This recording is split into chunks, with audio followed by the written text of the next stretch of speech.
like been experiencing so far is that with the iPhone, you know, with the whole Metal Gear and everything that's going on, I was like, yo, they getting some heavy hitting games. Now, if iPhone had like a button scheme, like, you know, instead of just the motion and tilting little things like that, if they actually had, you know, a few face buttons or something, it could really change, you know, that whole gaming perspective, and you could get more on there. That's why I brought it up, because I see them being able to do that. Not to say that they are, but from the success that they've had, I can see them pulling that off, and I can see them being successful.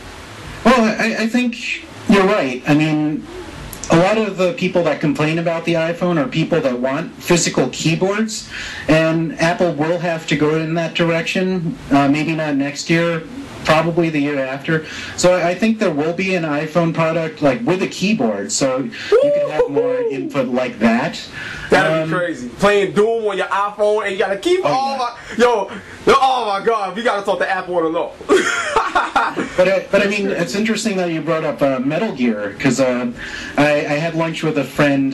His name is Chris Cross. Chris Cross, shout out to Chris Cross. Jump. Oh yeah. But he was one of the dudes behind the early Medal of Honor games. And he started a new company called Tarver Games, where they're starting out on iPhone.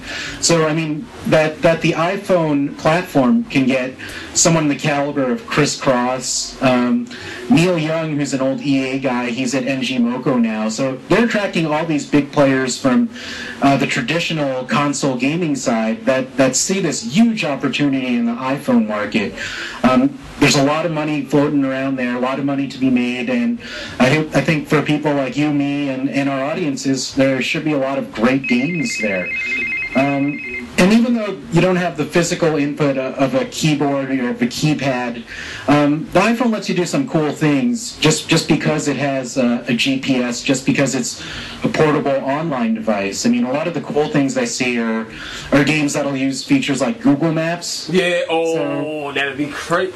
Oh, man. See what I mean? Like, the opportunities and the potential is there, and it's crazy. It's a phenomenal device, man. It's crazy. So, but say like we're playing the same game. I'm in LA, so it'll use Google Maps to create me a level based on where I am. If you're playing the same game in New York, you're going to get an entirely different level. I mean that stuff is sick. That's totally cool. Yeah, man, I'm telling you, and it blows me away. That's why I hope, you know, iPhone isn't the last stop for Apple. I hope that they continue to pursue things, because they have the technology, and once you implement it, or even licensing certain things out to other companies to really make a game experience better for us, hey, that'd be great too. E3 2010, you never know. Sure, I think we're both right. I mean, Apple will go in the direction you're talking about, but I think it'll still stay within the iPhone and the iPod brand. Yeah, I think that's smart for them to stay on the safe side while they branch out at the same time. So that's smart. Yeah. Okay, I got you on that. All right, moving on to the next question, right? Now, when it comes to multi-platform gaming, right? You know, if you got Fight Night on PS3 on 360, you got UFC, all these games, you know, which version do you buy? Especially if you own both consoles. Now, most people say they buy the 360 version because of the online experience that you get with the Xbox Live, and you know how they feel is better than the PSN network. Now my thing is, what do PlayStation 3 needs or have that can change the tide a little bit? Now, to me, and from what a lot of people at Sony say, they say home is going to be that factor. Now, in my opinion, I like home. I use home like enough, like, you know what I'm saying, to appreciate it for what it is. But I want to ask you, right? What does home need to be a decision maker on multi-platform purchases? Like, to make people buy the PS3 version more than 360, what would home have to make people be like, yo, I gotta get the PS3 version because of this? You know what I mean?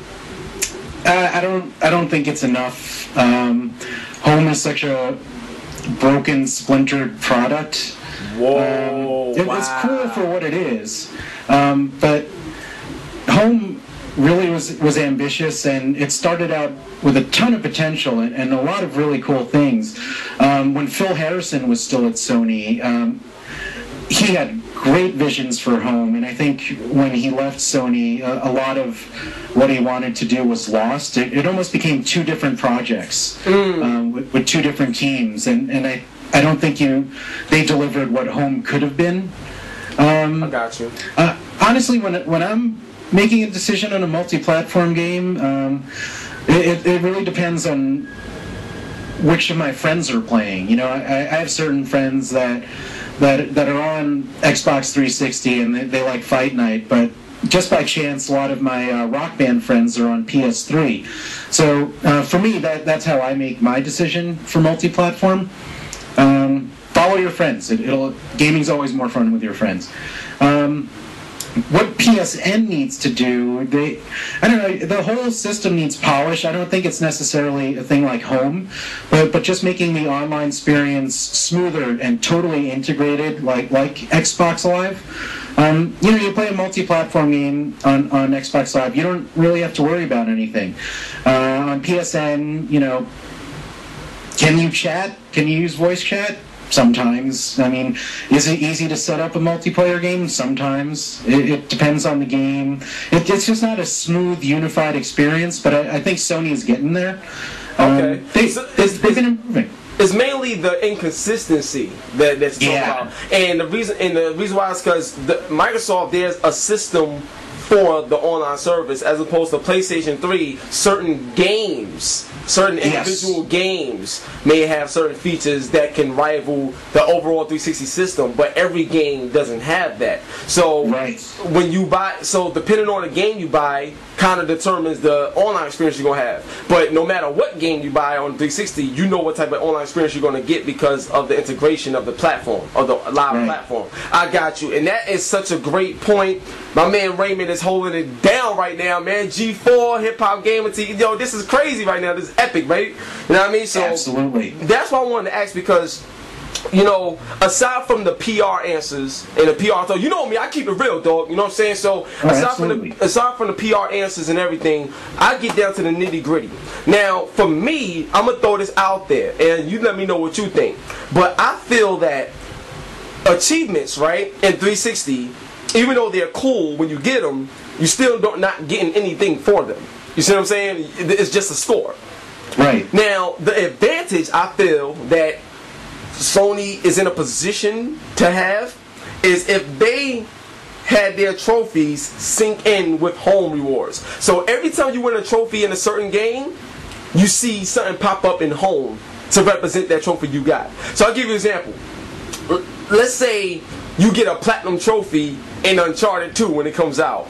That platinum trophy will unlock like downloadable content. So instead of buying downloadable content, right, or like instead of buying the downloadable content, you could just play the game and get a platinum trophy, which will probably be hard as hell, and that will unlock the downloadable content or unlock something that's so necessary that's gonna make you go into home and utilize it or whatever. So if they had that marriage, then I could see them, you know, doing it, because a lot of people buy games because of achievements. You know what I'm saying? They love that. So Sony got trophies, and the trophy system is cool with the RPG-like feel. And a lot of people actually prefer the trophies better, so that's an edge that Sony got as far as in favor of the consumers. So if they took that trophy mechanism and had it sync in with home, like I give you an example, like there's sometimes in home where you got spaces where you want to unlock a door, but you don't know the password or something, it can lead to something major or whatever. Or, shit, you got Gaikai, who knows, they may have like some flash-based shit in home that could allow you access to games you never had a chance to have before. But the only way to get it is if you play the Resident Evil 5 on PS3, if you get this trophy, it will unlock this in home. You know, or something like that. It's incentivizing the purchase. So that's the only thing I could think of right now. I love that idea. I think it's brilliant. That would make it works on me. Yeah, because if you get an achievement in 360, that's all you got. But if you get a trophy in PlayStation 3, Call of Duty Modern Warfare 2, let's say you get a trophy for like a 30 kill streak in multiplayer or something, and when you go to your home space that has Modern Warfare 2, it unlocks something that you never thought was in the game. That's like exclusivity right there. That right there alone will make people jump in on home or something like that more and make it necessary instead of just this add-on that's on the system. Sure, but I mean, Microsoft and Nintendo